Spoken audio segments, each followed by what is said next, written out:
From swinging to jumping on the trampoline to counting her numbers. 1, 2, 3, 4. Insley Santifort is one active little girl. So she's doing, a lot of the typical things that a 4-year-old does. No signs of the medical journey she and her parents have endured in her young life.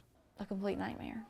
Kayla's normal pregnancy gave no indication of what was to come during delivery. There was a complication with my placenta, and Insley ultimately bled out, Leaving her with a brain injury and liver and kidney damage, to which her kidneys just couldn't recover.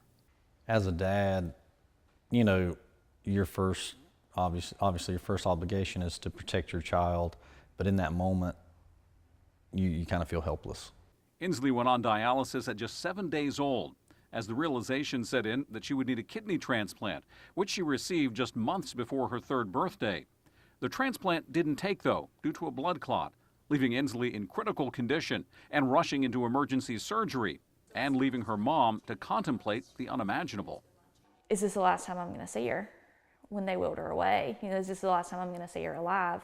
Insley made it through that surgery, and the kidney recovered enough to remain off dialysis. But it was clear another transplant was needed. So the call went out for donors again. More than 100 people came forward.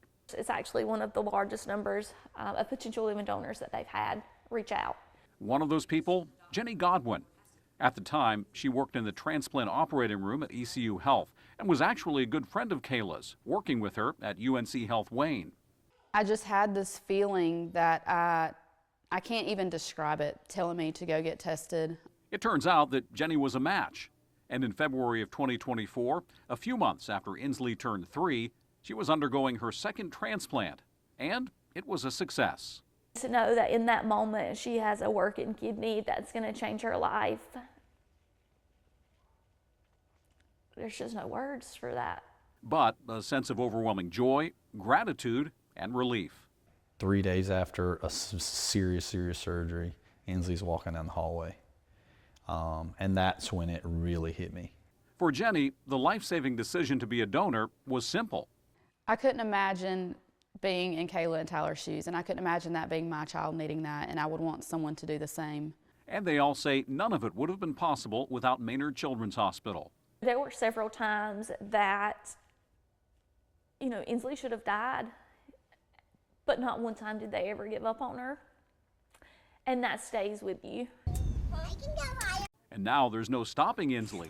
She's got as normal of a life as she can have now, and what any child deserves. A child whose dad says is a blessing beyond measure.